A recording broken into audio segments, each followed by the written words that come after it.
Episode पहिला. Digital ओळख म्हणजे काय? तुमचा डेटा हीच तुमची संपत्ती. नमस्कार, मी डॉक्टर रोहन न्यायाधीश. सायबर सुरक्षा अभियान, सायबर कथा, फसवणुकीच्या जाळ्यातून डिजिटल जगात सुरक्षित राहण्याचा मंत्र, खऱ्या घटनांमधून सायबर सुरक्षेचे धडे. या ऑडिओ बुक मालिकेच्या पहिल्या भागात तुम्हा सर्वांचं स्वागत आहे.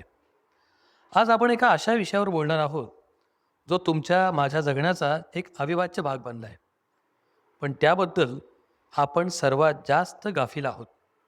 तो विषय म्हणजे तुमची डिजिटल ओळख. होय, तुमचा मोबाईल नंबर, आधार कार्ड, फोटो, बँक माहिती, सोशल मीडिया अकाउंट्स, लोकेशन, अगदी तुमचा आवाजसुद्धा.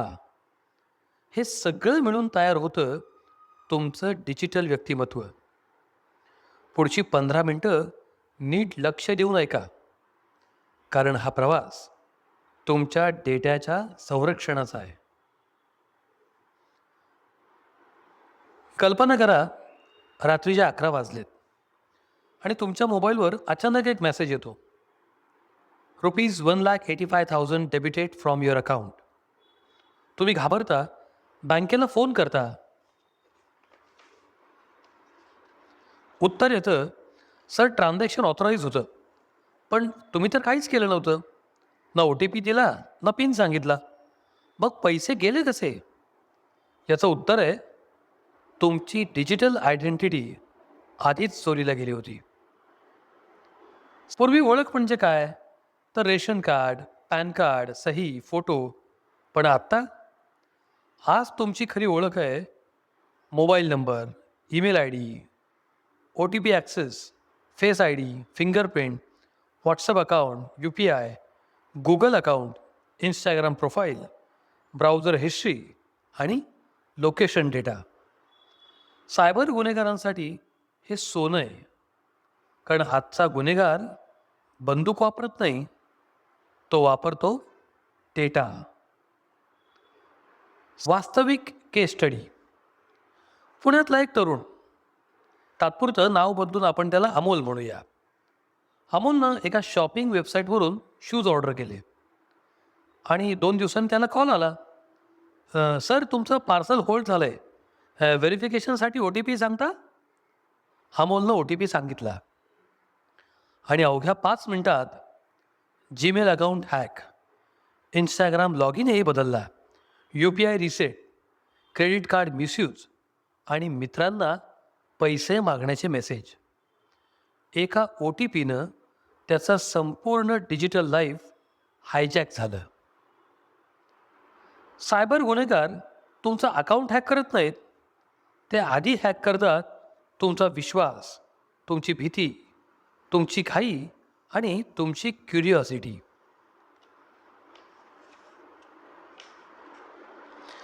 यालाच म्हणतात सोशल इंजिनिअरिंग. भारतामध्ये बहुतेक सायबर क्राईम्स हे हॅकिंगमुळं नाही, तर मॅनिप्युलेशनमुळं होतात. उदाहरणार्थ, तुमचं KYC बंद होईल, कुरिअर अडकलं आहे, इन्कम टॅक्स नोटीस, तुमचं अकाउंट सस्पेंड होईल, तुमच्या नावानं FIR झाली आहे. हे सगळं एक प्रकारचा सायकोलॉजिकल अटॅकच आहे. आता इन्व्हेस्टिगेटर म्हणून एक महत्त्वाची गोष्ट समजून घ्या. जेव्हा सायबर क्राईम घडतो, तेव्हा गुन्हेगार त्याच्या मागं अनेक डिजिटल फुटप्रिंट्स ठेवतो. उदाहरणार्थ, IP address, device ID, log in logs, browser fingerprints, SIM usage, GPS trails, payment wallet traces आणि ईमेल हेडर्स. सायबर फॉरेन्सिक्समध्ये आम्ही हे सगळं ॲनालिस करतो. कधीकधी गुन्हेगार VPN वापरतो, फेक नंबर वापरतो, पण एक छोटी चूक पूर्ण चेन उघडवते. लक्षात ठेवा, इंटरनेट काहीच विसरत नाही. तुमचा मोबाईल तुमच्याबद्दल काय सांगतो? तुमचा फोन म्हणजे तुमचं ऑफिस, तुमची बँक, तुमचा फोटो अल्बम, तुमची प्रायव्हेट डायरी आणि तुमची आयडेंटिटी. जर कोणाच्या हातात तुमचा अनलॉक फोन गेला तर तो तुमचे फोटो घेऊ शकतो, व्हॉट्सअप ॲक्सेस करू शकतो, UPI वापरू शकतो, सोशल मीडिया टेकओव्हर करू शकतो आणि फेक लोन्स देखील घेऊ शकतो. आणि म्हणूनच मोबाईल सुरक्षा म्हणजेच राष्ट्रीय सुरक्षा ही इतकीच महत्त्वाची झालेली आहे. आजचा सायबर धोका. आज सर्वात मोठा सायबर धोका कोणता? Free apps. होय.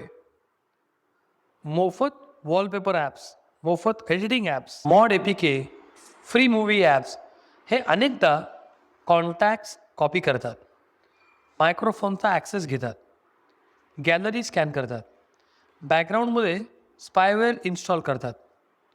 तुम्ही अलाउवर क्लिक करता आणि तुमचा डेटा सायलेंटली बाहेर जातो.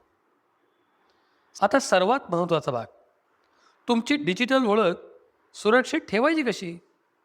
एक, प्रत्येक अकाउंटसाठी वेगळा पासवर्ड वापरा. 123456, इंडिया 123, पासवर्ड हे पासवर्ड नाहीत, हे इन्व्हिटेशन आहेत. 2, 2 फॅक्टर ऑथेंटिफिकेशन सुरू करा. Gmail, Instagram, Facebook, WhatsApp, UPI सगळीकडे 2 फॅक्टर ऑथेंटिफिकेशन सुरू करा. 3, अननोन लिंक्सवर क्लिक करू नका. कितीही अर्जंट मेसेज असला तरी लिंक व्हेरीफाय करा, सेंडर व्हेरीफाय करा आणि डोमेन तपासा. 4, ॲप परमिशन तपासा. टॉर्च ॲपला कॉन्टॅक्ट्स का पाहिजेत? वॉलपेपर ॲपला मायक्रोफोन ॲक्सेस का पाहिजे? विचार करा. 5, पब्लिक वायफायवर बँकिंग करू नका.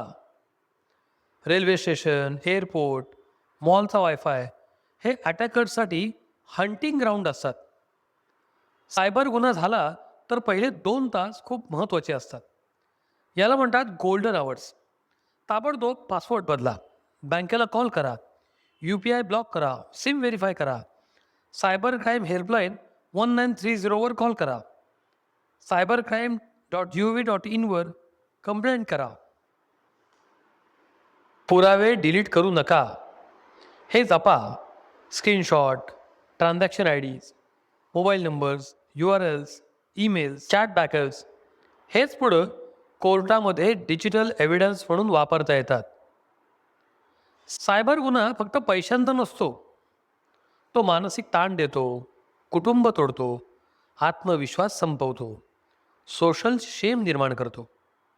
अनेक विक्टिम्स रिपोर्ट करत नाहीत कारण त्यांना वाटतं लोक काय म्हणतील.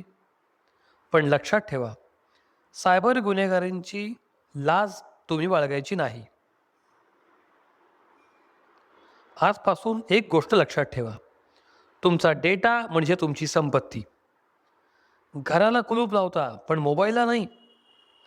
बँकेत पैसा सुरक्षित ठेवता पण पासवर्ड वीक ठेवता. वेळ बदलला आहे. आता चोर तुमच्या खिशात हात घालत नाहीत, ते तुमच्या फोनमध्ये शिरत आहेत. डिजिटल जगात निष्काळजीपणा हा सर्वात मोठा धोका आहे. उद्याच्या भागात आपण पाहणार आहोत पासवर्डचं विज्ञान. तुमचा पासवर्ड हॅकर सहज कसा ओळखतात आणि तो बुलेट प्रूफ कसा बनवायचा. मी डॉक्टर रोहन न्यायाधीश आज तुमची रजा घेतो. सुरक्षित राहा, सजग राहा, डिजिटल राहा. आत्ताच आपण ऐकलं सायबर सुरक्षा अभियान भाग पहिला. डिजिटल ओळख म्हणजे काय? तुमचा डेटा हीच तुमची खरी संपत्ती. लेखक डॉक्टर रोहन न्यायाधीश. अभिवाचक योगेश रांगणेकर. कथेला जिवंत करणारा आवाज.